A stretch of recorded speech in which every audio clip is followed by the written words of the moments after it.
Hi guys, and welcome back to my channel.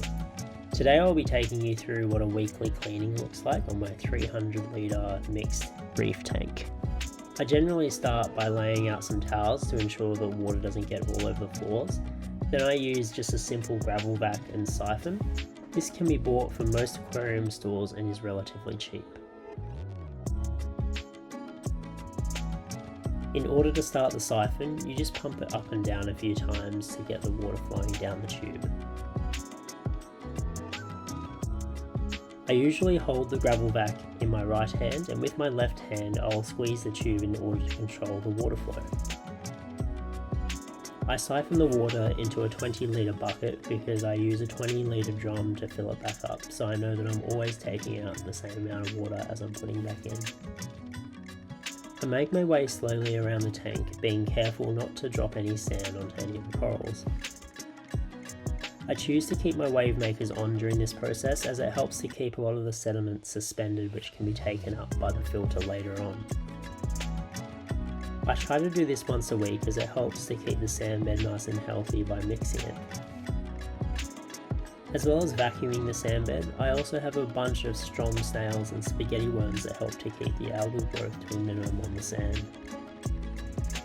As you can see, the fish aren't too scared of this as they're quite used to it and they know that they'll get a special treat after it's all done.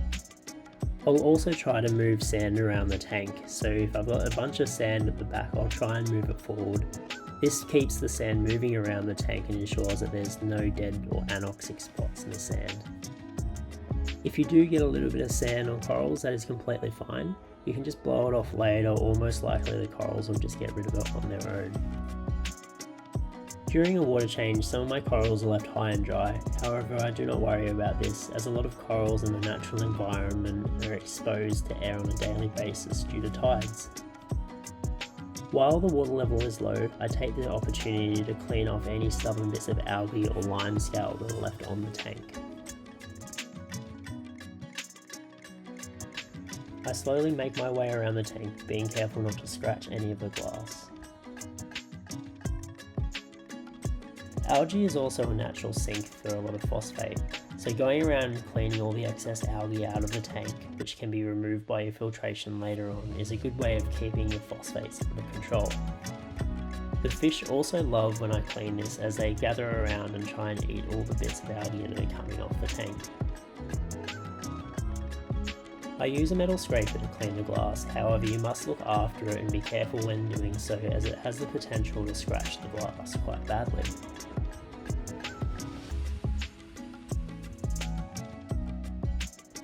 Once I'm done cleaning, I'll turn the tank back on and fill the tank back up with water. For water changes in this tank, I predominantly use natural seawater. However, if my alkalinity is a bit lower than normal, I will use a synthetic salt to bring it back up. I'm a bit lazy and just use gravity to siphon the water back into the tank. Seawater is naturally pretty low in a lot of trace elements, so sometimes when using seawater I might add a few extra into the tank after a water change. Natural seawater is also a lot cheaper than synthetic salts, and here in Australia you can get it for about $5 for 20 litres.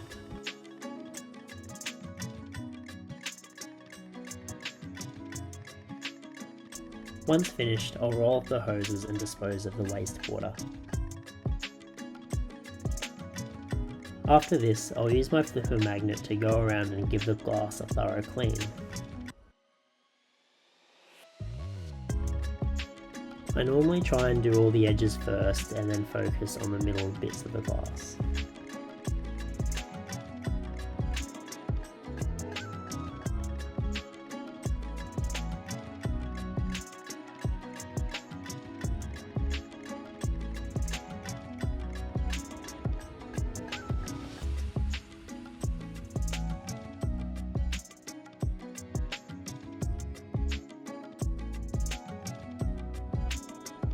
As the flipper magnet also has a metal blade on it, you have to take great care not to scratch the glass.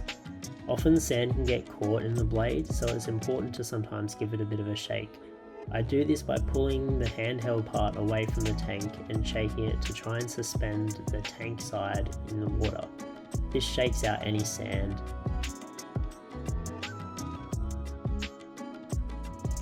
Once the inside of the tank is clean, I use a microfiber towel to go around the outside to remove any marks on the glass. There are several ways you can do this. Some people use a spray bottle and a wipe, some people use a squeegee. However, I just like to use a microfiber towel as it's what I have available to me. Having a rimless tank, I like to work my way around the rim of the tank and remove any encrusted salt or water that's left there from my fish splashing around.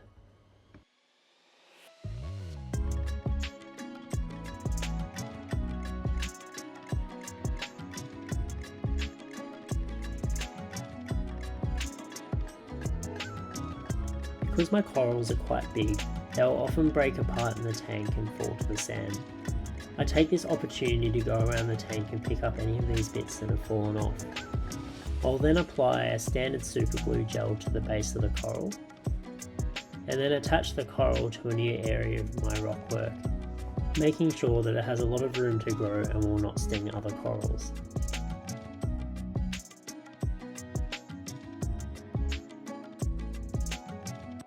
After this, I'll give my skimmer a bit of a clean out. My skimmer doesn't get too dirty as my roller mat does a lot of the heavy lifting for the filtration side of things.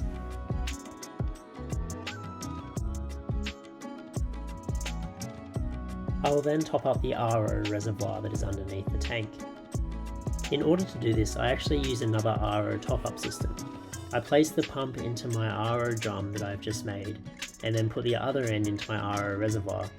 That way the water will automatically go up to the top of the RO reservoir and stop once it is full. This makes it a lot easier to top up the RO and means that my wife can do it when I go away for work. Next, I'll check and top up all my dosing supplements. I've been using Quantum supplements for quite a number of years now, as they are local here in Australia and their alkalinity supplement seems to be a bit higher in concentration than others I have tried. If you would like to try their stuff and live here in Australia, check out the link in description as I actually have a 10% off code for these guys that you can use on their website. Even though corals are able to synthesize most of the proteins and amino acids that they require through photosynthesis, there are still a couple that they cannot make themselves. That's why I like to supplement them with bioenhance, as it just ensures that they're getting everything they need in order to be healthy.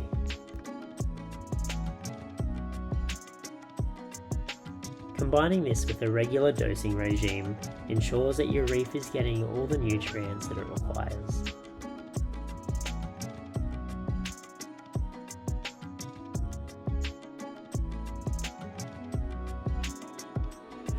I then use a refractometer to check the salinity levels within the tank, where I generally aim for 34 to 36 ppt. However, corals in the natural environment are able to tolerate a wide range of salinity levels, so I don't stress myself out too much trying to chase numbers. And finally, if the fish have behaved themselves, I like to give them a little treat.